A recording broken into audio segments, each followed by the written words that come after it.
You're listening to the Blood, Sweat, and Business podcast, featuring real business owners telling real stories about their real business experiences. Here are your hosts, John Chiappetta and Eric Jorn. All right, listeners, welcome. We have Mike Hagi on the show today from Mike's Auto Works. Welcome. Thank you. Nice to see you, Mike. Why don't you tell us a little bit about the business? What do you do? What's different? How'd you get there? How'd you get started? Second generation. So my father started. I took over 2014, 15, somewhere in there. My dad, so he started in Chicago and then worked his way north here, started a shop here. I started right out of high school, going to classes, going with him. Always been in the industry. Been in the industry my whole life, yes. And only worked for him, so never worked for anyone else. I've been pretty much self-employed my whole life, yes. What's the dynamic like working with your dad? So I worked for my dad growing up summers doing concrete work, and he worked me harder than he'd work any of his other employees. Correct. Because he knew I didn't have anywhere else to go. Right.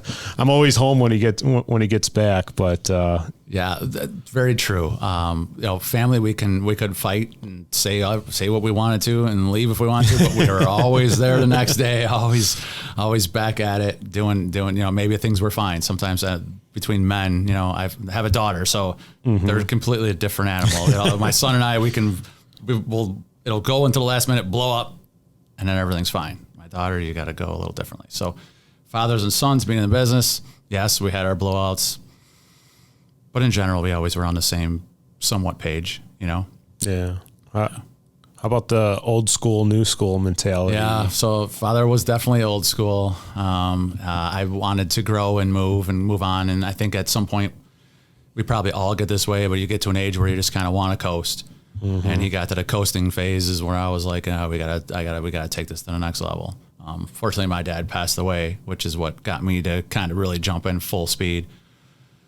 But we were talking about it before that something needed to change, so. What were some of those changes that you had to make?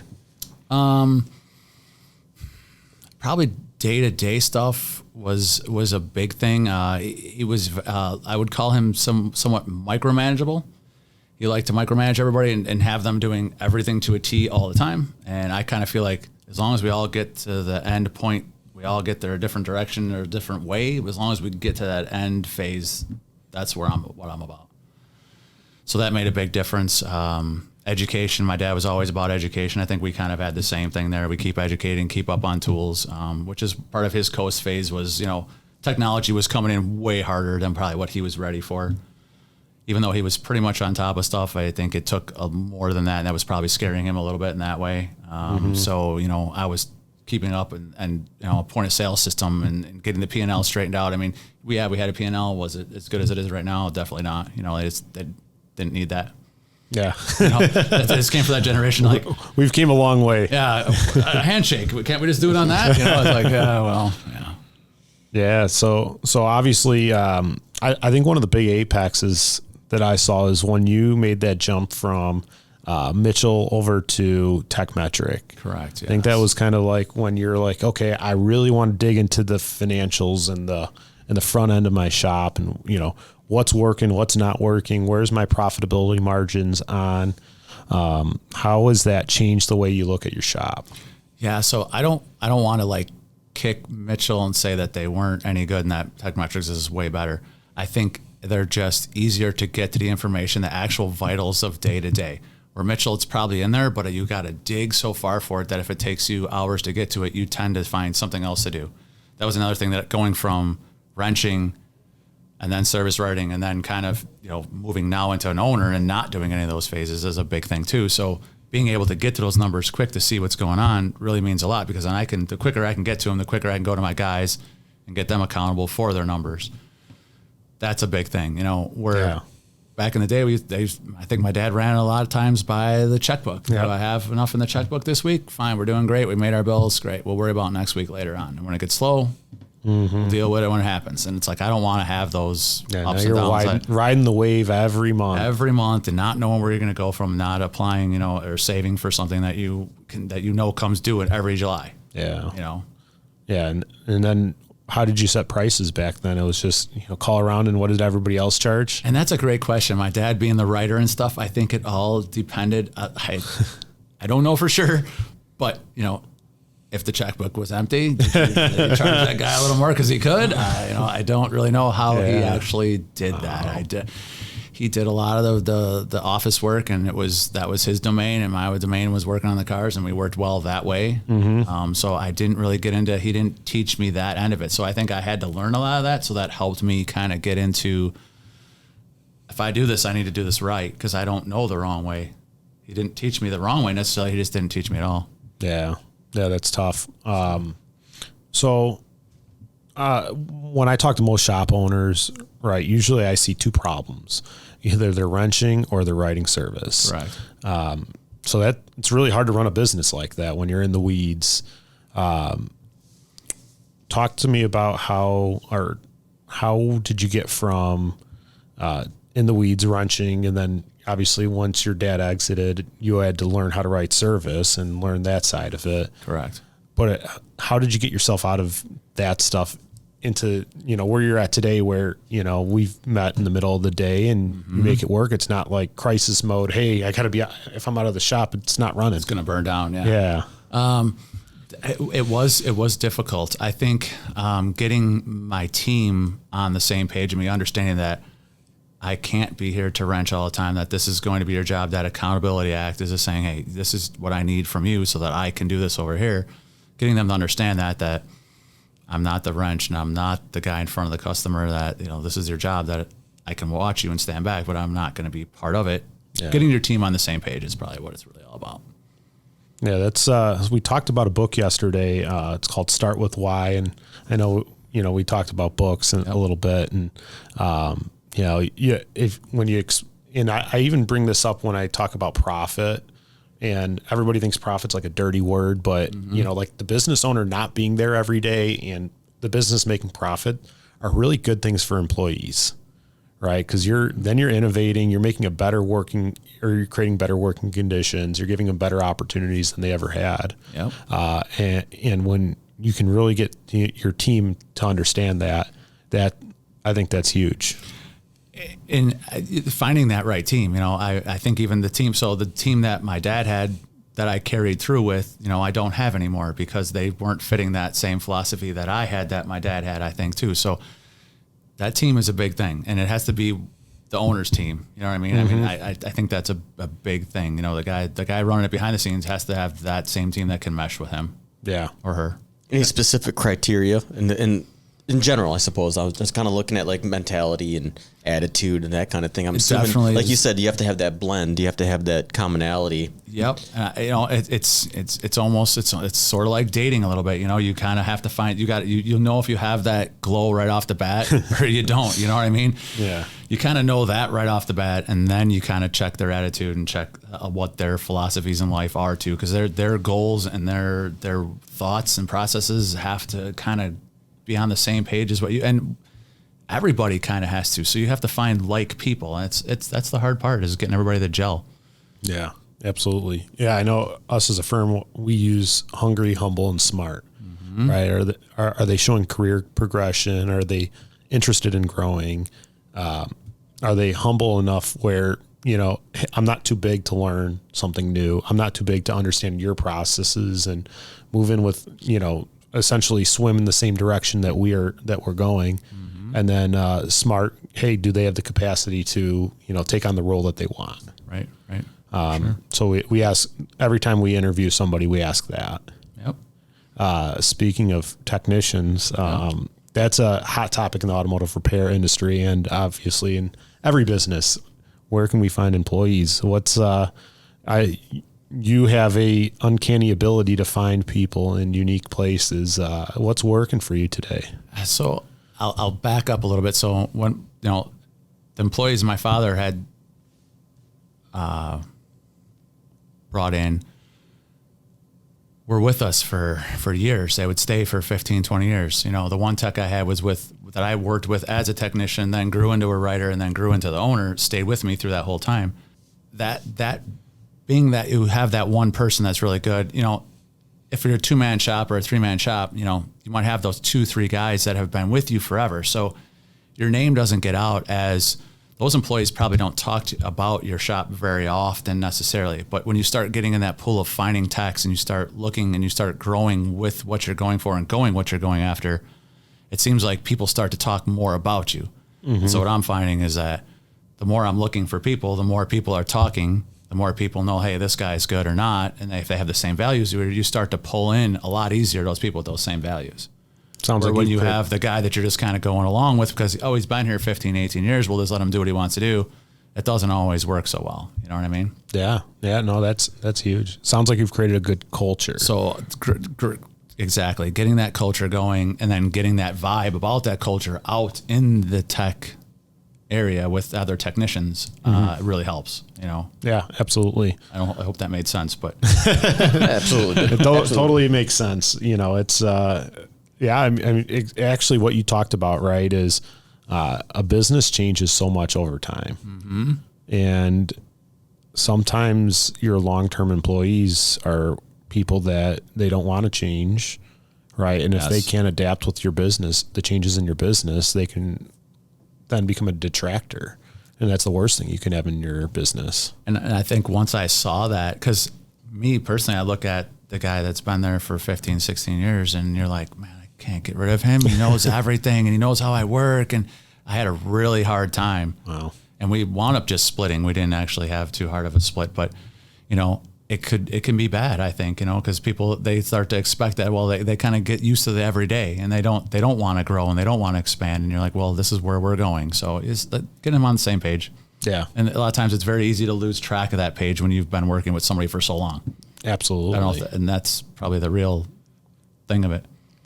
Yeah, I think the dynamic, a family dynamic, when they've been with your dad, that was your dad's team. Yeah, correct. You know, yep. and then, you know, not that they're not loyal to you, but they followed that mentality that fit what your dad needed to do. And obviously you had some different things that you wanted to achieve. So it's tough though. It takes some guts to get out on the table. The loyalty is big. Like that's a big thing. Yeah, and so absolutely. He was definitely, there was not a loyalty problem. It was just, do we want to go in the same path that you decided you want to go where I was hired on at that path. I was okay with that path, but now you want to take this path. Yeah. Interesting stuff. Yeah. Interesting. You're working with the shop coach now. Yes. Shop Fix. Yeah, we'll throw it out there. Shop Fix. Shop Fix is they've been taking the coaching world to storm. Talk to us about that experience of working with a consultant. Yes. Never really realized there was coaching. My dad and I had each other. Mm-hmm. We figured we can talk it out between us and figure it out. Yep. Why do we need somebody else? Why do we want to spend extra money on somebody to tell us what we're already doing? You know, that's kind of, I think, the business owner pride. Me right? being young and my dad being older, I looked up to him, so it was easy for me to say, yeah, okay, no, it makes sense, whatever, and never really thought about it beyond that. Yeah. It wasn't until I lost him and I didn't have that partner that I started to see, hey, you know what? I need. There's got to be somebody out there that can help maybe and have similar. Not even realizing that it was such a great help. Like we're all the same. It's just a little bit different. Mm-hmm. It's all the same fabric. It's amazing. So being part of that and having a coach and have somebody I can talk to really helped me out. Being that my dad's no longer here to talk to. And talking to yourself only gets you so far. We've all tried. You don't want people to hear you doing that. So that's the only way I make it through the day. Every day. I gotta have little conferences with myself. At least I always get the answer I want. Yeah. Or sometimes when I need a nap. And if you don't, then there's all kinds of other issues to deal with there. Well, sometimes when you need a nap, it's nice to just say you're in a meeting. I'm in a meeting. Meeting with myself and my eyelids. So I don't know if I answered your question, but yes, ShopFix has been a great help for me, having a one-on-one coach and then having some of these maybe stuff that I wasn't necessarily doing wrong, but just things that I could perfect and make better, that I didn't realize that making a left turn was what I needed to do. And I'm thinking, I'm just bowling forward. I'm going to do this. I'm going to do this. I'm going to do this. And now somebody's like, hey, well, I've already been down that road. Yeah. Probably should try going on this angle. And all of a sudden you're over there and you're like, wow, I'm going like way faster over here running on the sidewalk than I was running in the mud. Mm-hmm. But when I'm running in the mud, all I know is the mud because I'm like, I know this route. You know, there's 20 other people that took it in front of me, maybe. because it's muddy. Yeah. But they're like, no, just go that way a little bit. There's a sidewalk right there. Take it and you can go way faster. You're like, oh my God. It's like little things. I don't know. I hope that's a good analogy, but it's like little things like that have been a really help. And then knowing that there's other people out there doing the same thing, having the same troubles. Yeah. Yeah. You were telling me about that earlier. Yeah. You're down at their mega conference that they did over the summer and you were taking some new members or prospective members under your wing and being able to talk to them because they have fathers involved too, and some of them are still alive and some of them are kicking and fighting the whole way. So I've kind of I'm trying to help them a little bit, even though I didn't, mine went with death, but generally speaking, if you can make it work with them alive, it works way better. You know what I mean? Yeah. So yeah, there's a couple. There's a lot more than a couple probably, but just in my tribe, there's quite a few. Yeah. Definitely. So you actually got an interesting advantage. A lot of shops are kind of stuck because they're leasing their property, and you actually own it. Yes, I do. I have a friend who's a lawyer, and he's been a really good help, very a mentor to me. And when I first started, he said the first thing you should do is just buy the building. Don't rent the building. He's like, you'll want eventually to buy this. So I listened to him and I jumped in. Me and my wife were like, we're going for it. Scary as can be. Just like buying that new car and you get home and you have buyer's remorse and you're like, why did I just do a $900 payment? What the heck am I doing? This is for how long? So went through a lot of that. But now when I look back, it's like, man, I wouldn't do it any other way. I think owning it is a huge thing. I think there's probably, everybody has their own deal because if I didn't have my father behind me and I wasn't second generation, I think if I was just starting out or if I was a tech that wanted to start out, maybe buying a building wasn't the right thing because maybe leasing it for a short period of time. But in that short period of time, you should be able to get your traction, get yourself figured out, that you should have a plans to buy that building is what I would always say because there's nothing like owning your own property and being able to do what you want. I mean, I just put another door in and I didn't have to ask anybody. Yeah. I put another lift in. I don't have to ask anybody. It seems to be my takeaway here, though, is that you surrounded yourself with third party assistance here. You got you've got your attorney friend that's helped you with that, and you got Eric over here as the CPA for sure. You've got a consultant group helping you make sure that you're not running in the mud anymore. I think listeners I think a lot of people try to go at it on their own without reaching out to try to get some of that extra help. Just like I said, when I started with my dad, it was like, I don't need help. I think understanding that there are people out there doing the same thing, that you do need help. I mean, when we first started together, you guys were doing a lot of stuff on your own, payroll. Correct. Yes. Think about that. Yeah. The day-to-day bookkeeping, the trying to get a cohesive financial statement put together. Right. And you've let that stuff go. And I mean, I think it's working pretty well. I think buying the building was the big thing because when I went there and they ask all the questions that they ask, you're just like, am I that disorganized or do I not know what I'm doing? I think that was probably a big eye opener for me is when I bought the building, I was like, wow, this needs to be straight. I can't. Yeah. And then when you talk to somebody who maybe is more intelligent than you and you're like, they ask questions and you can't answer them and you're like, Then you kind of, to me, I grind on that and I'm like, why was I not able to answer that? And then I try to figure that out. And a lot of it comes down to the P&L and having all your stuff in a row. I mean, and having goals. Yeah. Well, and I'll say it's pretty standard for a small business owner to not be organized. You start off and you're like, okay, I don't have a ton of revenue coming in. I'm going to try to cut costs where I can. Yep. And then you start, you're like, okay, I'm keeping my head barely above water, but I got the pride, Yep. I DIY'd all this stuff, yep. But then you get to a point where you're like, okay, I want to grow. I want to implement something. I want to buy a building. And all of a sudden it gets too much. And that's when it's it's actually probably the best time is to start right away is, if you want to start a business, talk to an attorney, make sure they're setting up your legal structure, not, legal Zoom. Yes, exactly. Talk to a CPA. For sure. Right? Make sure that the tax structure, because the attorney's not going to tell you, no, hey, what's your goal? You want to make, hey, I want to run a business. I'm going to make $300,000 a year in profit. Mm-hmm. Right. If if you're not discussing those plans with an advisor, you could set yourself up for failure, and that could be really hard to untangle down the road. We did a little bit of cleanup in that regard. Yeah. But we got everything straightened out. It was relatively painless, but it's just under the wrong circumstances that could have been disastrous. Yep. And back to that team member thing, I had 2 accountants before I found you. It didn't work out. Well, they weren't doing what I wanted them to do. We couldn't get on the same page, and you and I were able to do that reasonably fast, I think, because we were able to get together and we had the same mindset, goals in mind, getting everything figured out. That's huge. So finding the right person is also a big thing for your accountant and your lawyer. Yeah. Because you don't want a lawyer that does, whatever, maybe does divorce all day, and then he's going to try to help you buy a building. Maybe that's not the guy you want. Maybe I don't know lawyers, but I know my lawyer, what he does, and I know how he helps me and how he can help me. Right. So, and he understands you, and he has a relationship with you. And having a relationship with him. So yeah, having a lawyer to saying, I know a lawyer and I only need him when I get a speeding ticket or I have a problem somewhere, that's not really having a lawyer. You need to go find a lawyer and be friends with your lawyer and get the lawyer to know you so that he understands how to help you when I get to a point of saying, is it time for me to buy this building? Yeah.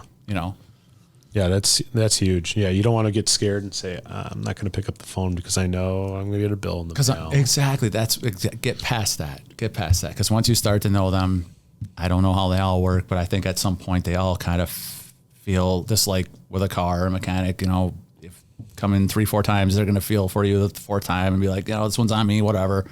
So there is some help, I think, and we all have feelings for each other when you have that right person next to you. Yeah, and if they understand what your goals are and where you want to go with the business, they want to see you succeed also. And they're going to get you the fastest path from A to B, right? If you're trying to just wing it. If you have the right one, I believe they will. I think you've always had that for me. I think you've always been like, hey, we're going to get you there as fast as you want to go or as you should go. So that's huge. Absolutely. What are some things that you see from other shop owners? So you've been super involved in the community. You're on the board for ASA.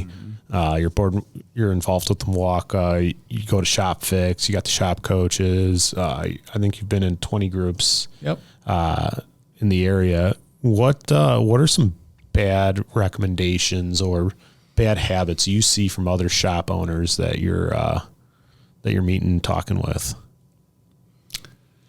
Well, most of the experience I have is with my group, and my group is, through Shop Fix is we're all on the same mindset of really don't have any negativity necessarily.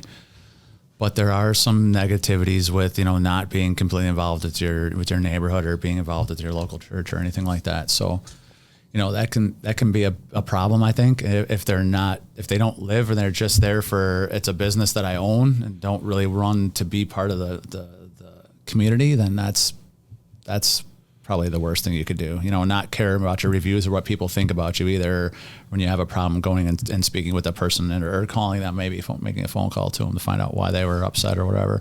I always try to do that just because it can get off sideways. You know how it is. One bad review is worse than having 20 good ones, how that rolls, but yeah. Oh, for sure. And the internet's so bad. Everybody's, very easily to get warmed up on, talking crap on the internet. But then, face to face, they're like, oh, no, everything's fine. Yelp and Google mafia, right? Yeah, exactly. It's rough. So you got to try to take care of as much as you can before they leave. Yeah. Yeah. It goes down to providing good service, obviously. Good service. And you know what? If you get a bad review, in my opinion, it happens. If you got all perfect reviews, it's like, this can't be real. We're all human. We don't get along with everybody. We make mistakes, right? So you got to have a few mistakes in there. So it's not worth getting too panicked over one or two bad reviews. As long as if you're doing a good job, right? And you're asking those people to say, hey, if I'm doing a good job, can you share it with the world? Yep. I think another thing people do wrong is they'll see that bad review and they kind of just want to bury it underneath the bottom one and not do anything about it. Or they get mad and attack it. The worst thing you can do is attack it.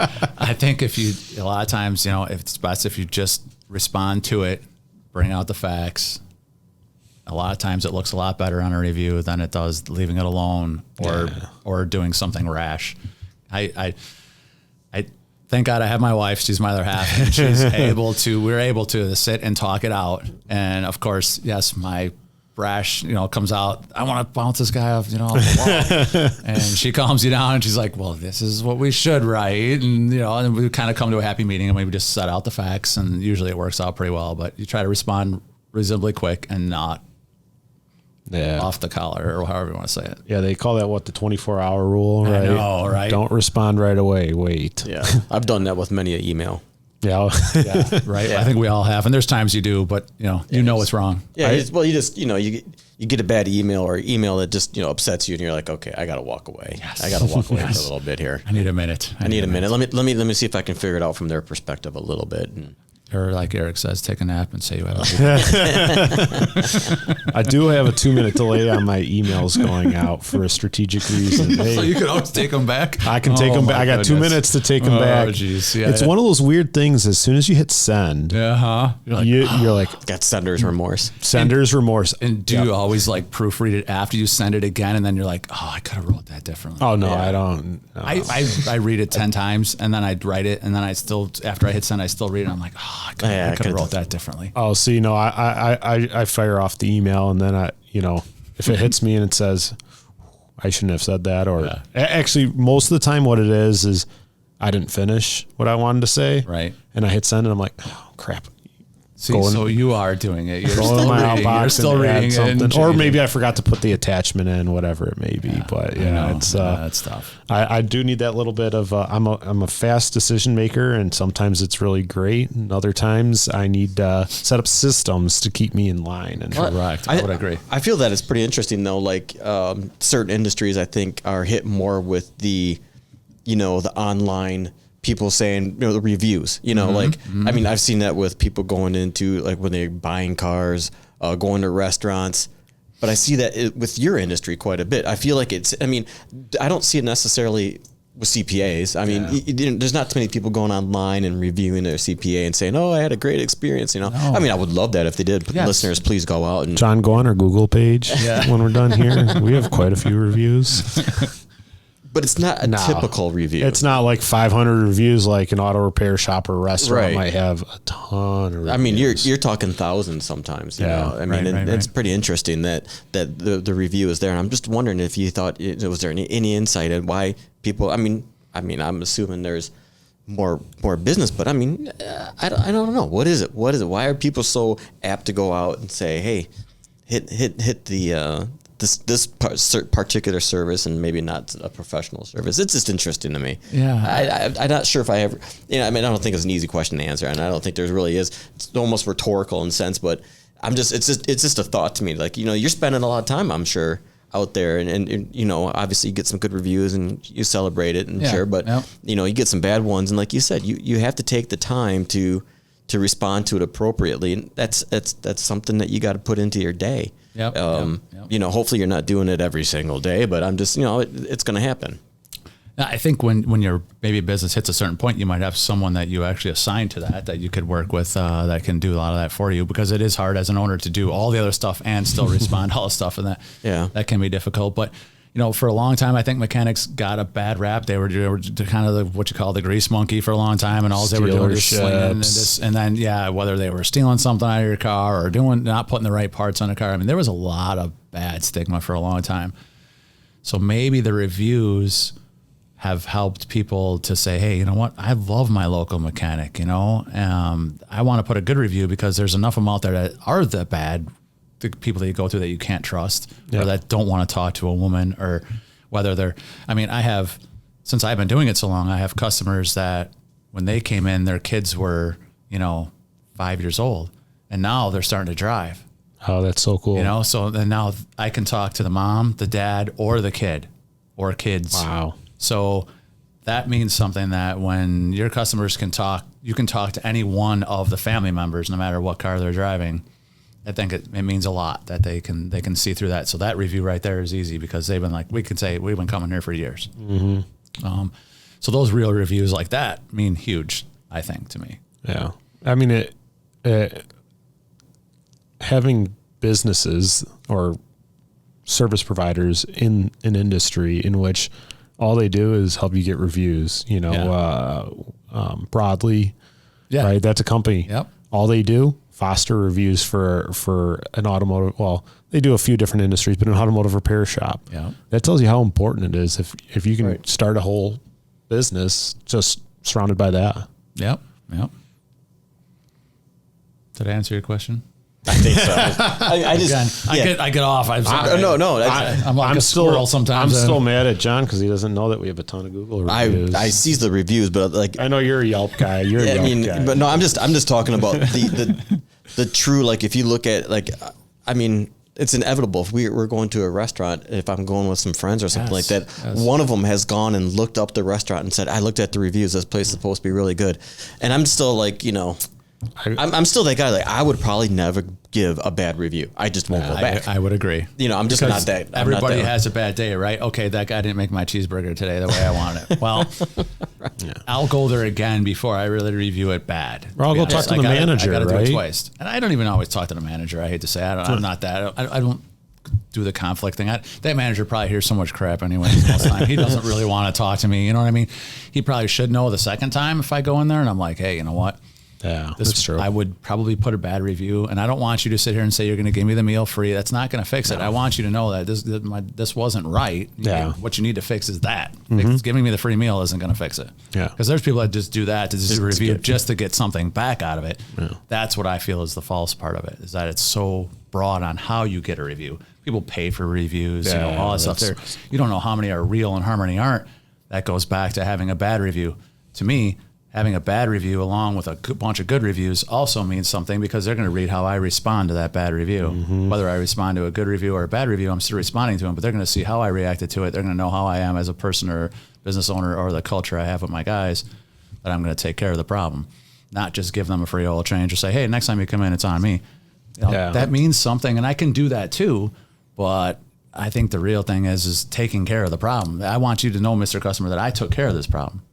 Yeah. We're not going to do that anymore, or we're not going to have that issue anymore, or this is what happened, and explain to them that, yes, this is a new person or whatever. You give them I'm sorry that you had to learn on your car or whatever, whatever it ends up being, you know what I mean? But we are going to take care of it. And yes, we all start out somewhere doing something that we're not good at, right? So you just don't know who was doing it. That guy could have been his second day as a cook. That's true. Yeah, so, for sure. But by the next time, it better be fixed. Definitely. That's it. So we haven't paid for any of our reviews, have we, Eric? Of course not. No, right, there you go. I just want to be sure. But no, that's true. I mean, I always wonder about that. Right? It's interesting. It's real. It's real. I just feel like the internet has really launched businesses and really had the opportunity. I mean, it's pros and cons, right? It's really it's put businesses out there as way more than we would have ever seen them, and they're more visible now. However, along with that comes all the extra work that it takes to maintain that image. For sure. Yes. I do go on Yelp before I go to a restaurant, but I just look at the pictures of the food and say, what looks really good. Right. There you go. So right now, the automotive and repair industries is kind of at a weird time where cars are expensive, very expensive. People aren't replacing them. They're fixing them. Yep. So demand is at an all-time high. Inventory's low. Whether that is supply chain issues with parts, or maybe it's a labor shortage that you have. How are you controlling your growth while keeping things under control in the shop? That is a fine line. That is a I know that's a tough question. That is a tough question also. And we're all dealing with this, right? This is not just, Mike's Auto Repair. It's everything. Yep. I do gauge a little bit the reviews. So obviously if I'm not seeing a lot of bad reviews, then I know we must be somewhat okay that way. Are you asking me, so you're asking me with the heavy growth, how do I stay keeping everything QC'd and perfect? QC'd perfect. And like, how are you getting cars done at done in time? How are you handling that influx of cars? Good processes. Yeah. So, part of that culture is I believe in family time and stuff like that too. So I don't want my guys working until 10 o'clock at night or anything, or getting burnt out. And you're not open on Saturdays. And we don't do Saturdays. We're Monday through Friday. That's So, huge. so I asked them to give me the 110% during that 8-9 hours that they're there. But don't overdo it and make yourself not want to be here either, because then that's not good for the customer. So it goes back to probably having that good culture, having everybody understand that they're here to get it done as fast, as quick as possible, and get as many cars out as we can. And finding more help to get more hours out, because that's ultimately what happens is you end up just getting so much work that you end up needing more help. Yeah. I remember talking to Bill Haas, who's the shop coach, old school guy. He's been in the industry forever. And he said to me, he's like, if you have any shops that are open on Saturdays, tell them to shut that day down. And I'm like, man, Saturdays were the busiest day when I wrote service. I'd ride 30 cars on a Saturday myself. And he's like, well, what were those customers like? And I'm like, they bought oil changes. They pretty much, and you couldn't go fast enough. They wanted to get in and out as cheap as possible. Yep. And I'm like, yep. Wow, that's something that's sitting right in front of you. And you'd think like everybody's so busy, they got their jobs and everything like that. And Saturday's the only day that works. But guess what? They don't want to be bothered. The good customers don't want to be bothered on a Saturday either. They want to drop off their car when they go to work. Yep. They'll figure out logistics, or maybe you got a rental car. You can get them a rental car. Yes. They go to work. Yep. They pick it up after work, and that's it. Yep. No interruptions. They don't miss their event that they're doing on that Saturday, and they don't want to waste their Saturday doing that. For sure. And those are the ones that plan out, and they're the ones that are going to say, hey, all right, yep, I need to do this. And you can get them on a schedule and have them doing progressive work on their car instead of waiting until everything's broken on a Saturday and then you're there to try to fix them in that hour. And you're like, no, this is like built up over years. And now your employees are happy because they're not working Saturdays. They don't want to work. They don't want to work Saturdays. They want to be with their family also, and they feel better having that 2-day weekend. They can get refreshed, and then, like I say, come back and we'll hit it hard. And yeah, did you shut down Saturdays for your shop? We started to just when my dad was getting older, and he didn't want to be there anymore. And I was noticing that we were only doing oil changes. You couldn't get parts in time. They didn't want their car laid up. Everything was bad about a Saturday. And we also did towing. Mm-hmm. So Friday nights were busy. Saturday nights were busy. I needed that time to regenerate. I mean, I did 24-hour towing and was a mechanic and wrenched all 8 hours of a day. So there wasn't too many days that I didn't work 16, 17 hours. Wow. That's exhausting. So I definitely put my time in, and it's hard. And that burned me out. That was hard. That was hard on my wife and I when we first started. I mean, I sometimes I wonder why she stayed. I'm like, my God, you came into this knowing this was going to be like this, but she understood and she followed through. And I think with me saying, hey, you know what, this is family time. We definitely need to take Saturdays. It was a lot easier. Him and I did some stuff. We found out that we could do a car show or do something on a Saturday together. Our together time, that's one thing that you can't take away. Like that time was amazing. My sister and my mom, they don't have nearly as much time as I have with my dad. Yeah. I was a partner with him, and then for a while I lived at home. So, I mean, I was with him all the time. And then we did stuff after hours. We would do car shows and we would do other things. And that's cool. A lot of that was huge that I had so much time with him, which going back to working with family, I think I might have made it a little gray and muddy saying it's not always the best. But, when I look back at that, you're like, wow, having all that time with him was like huge. I mean, you can't take that away. It's really amazing. Yeah. And he definitely influenced me in a good way. Cause he, like you said, your dad always makes you work harder. Yeah. So one thing, and he told me many times, he's like, I will always have you work harder than that employee. So when I come down and I yell or do whatever, you're going to get yelled at first. Cause I'm not going to let everybody think that I'm just going easy on you cause you're the kid. He's like, you're going to work for this and I want people to respect you. So he did a lot of that, which gave me good work habits and things like that, which I think about from time to time. That's still instilled in me. There was a lot of good that he did. Yeah, that's to me as a person. I agree. Like that father and son can do. Yeah, I probably owe all my work ethic to my dad because that's one thing I could never take away from him. He's a hard worker. He's always been a hard worker. It was how fast can we get the job done? Not sloppy fast, but correct. Done well. Yes. Done accurate. Yep. Is everything set up? Or are we hustling?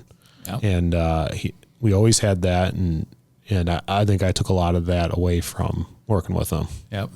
And, one thing that he really instilled back then even was, when the person comes in, listen to everything that they have, because that's the biggest thing. Person comes in and they're like, I need an oil change, I need brakes, and I need, a set of wiper blades. Mm-hmm. I guarantee most of the people, what do they hear? Brakes. I got them for brakes. Yep. They do the oil change and brakes. They forget about the wiper blades because it's $10, $15. There's no money in it, whatever. Yeah. That person leaves. 2 days later, it's raining. Wipers are squeeging. They don't care about their brakes at that time. They don't care how well you did the oil change. Even if you gave it to them, whatever, it means squat because you forgot the wiper blades. So a big thing that he did was we always made sure that everything that they said gets done. And plus, sometimes, the guy has, the passenger side's full of garbage. He'd be like, just take it and throw it in the garbage. Clean out his floorboard. Just do a small thing for him. Wow. The rearview mirror, back then everybody smoked in their cars, so the rearview mirrors would get thick with stuff. Sometimes, whatever. And we would just clean that rearview mirror. And then people would be like, wow, like my car's, they must have cleaned my car. No, I just cleaned one thing. Wow. That's +1 service. And it's huge. It goes so far. Wow. And I kind of do the same thing with the floor mats. We vacuum floor mats. We make sure they're all cleaned out. We make sure there's no fingerprints anywhere. That was my dad's big thing too. No fingerprints on the hood. Back in the day, always, it didn't matter. Greasy guy always had his fingerprints everywhere. So we just took it another notch, make sure that everything's clean. So he wasn't such an old school guy. He wasn't super old school that way. He was good that way. One other thing, don't change the radio station. Don't move the seat. You know what I mean? Don't make them get in there and have to do all that because they're like, who was driving my car? The dude just brought it in. It's like, so those good things, and those are huge things today, probably more so than they were even back then. People probably just didn't even really notice maybe back then as much as they would now because today everybody's, your car's a giant investment. Yeah. Think about what we're paying for these things. If you bought a car for $70,000, there's people that bought houses for $70,000 and then paid for them over 25, 30 years. And now we're paying for them in 5 to 7 years. Would you ever think about paying your house off in 7 to 10 years? No way. Yeah. So it's amazing how much we've come that way, and that, yes, they are such an investment that you do. There is a lot of people that want to keep them nice. And if you don't, there's people that think they keep them nice, but yet, they have 10 McDonald's cups in their front, but they think that car is super clean and that they've taken care of it. Everybody's got a little different opinion on it, but Well, I like that. You've developed a definite, you've developed an experience. Somebody walks in, correct. You got. And ShopFix does do that too. That's something that they helped with. Not everybody does. Yeah, not every shop I've ever gone to. And granted, I'm a little nuts with keeping my car clean. I'll be honest with you. I'm a little nuts. But I've been where people have had stuff in their car, and I'm like, it drives me absolutely crazy. So, but as you wouldn't think a shop, because you think you're going into a shop and they're just going to be, like you said, they're going to have the greasy paws all over the hood of the car, and it's going to look like, you know what I'm saying? And I'm just like, but you just kind of identified something I think that a lot of people really don't know. Maybe won't even notice until, you know what I'm saying? Those are huge things to me. Correct. Yes. Right. Those are huge. Yep. And when you don't see them, you might not think anything of them. But when they're there and the fingerprint's there, it means way opposite. Exactly. It's way backwards. For sure. What you would think. You think, oh, it's just a fingerprint. No, it's a big God, deal. I remember I started as a kid and did something, and an older guy had come in, and older people put the seat like all the way up and all the way forward. I'm 6'3". I ain't getting in that car, so I gotta move the seat back. So okay, first thing I do is kind of take an idea where it's at, I get in it. And I put the visor down I put the visor up, I should say, because it was down because I couldn't even see out the window, Pull it in, go out, do it. Oil change is done. It's all gone, whatever. The guy's gone. And he comes back and he reams my dad a new one. He says, there's a big thumbprint on the visor. And that still rings in my head. That happened when I was 16 years old. I'll never forget that, But had that guy, if I wasn't in a small shop to where it was my father that reamed me out for doing that. Yeah. When I wouldn't realize how important that actually is. Yeah. I put the seat back. I put the visor back. I did all of it the way it was, but it had a thumbprint on it that I missed that I didn't think was a big deal, that a fingerprint wasn't going to be that big a deal probably. And just as a kid, Wow. You know how it is. Yeah. For sure. When you're a kid, you pop cans and stuff, whatever, and your candy wrapper in your room, and you don't think anything of it. But as you become an adult, you're like, I would never have a candy wrapper or a pop can in my room. Right? Yeah, when I got to write that $70,000 check to buy a car, it means a lot more. Exactly. With somebody's Mercedes or BMW, you don't want to screw that up. I mean, Jesus. Yeah, definitely. Yeah. Great conversation, man. I think our listeners got a lot of good nuggets out of all of that.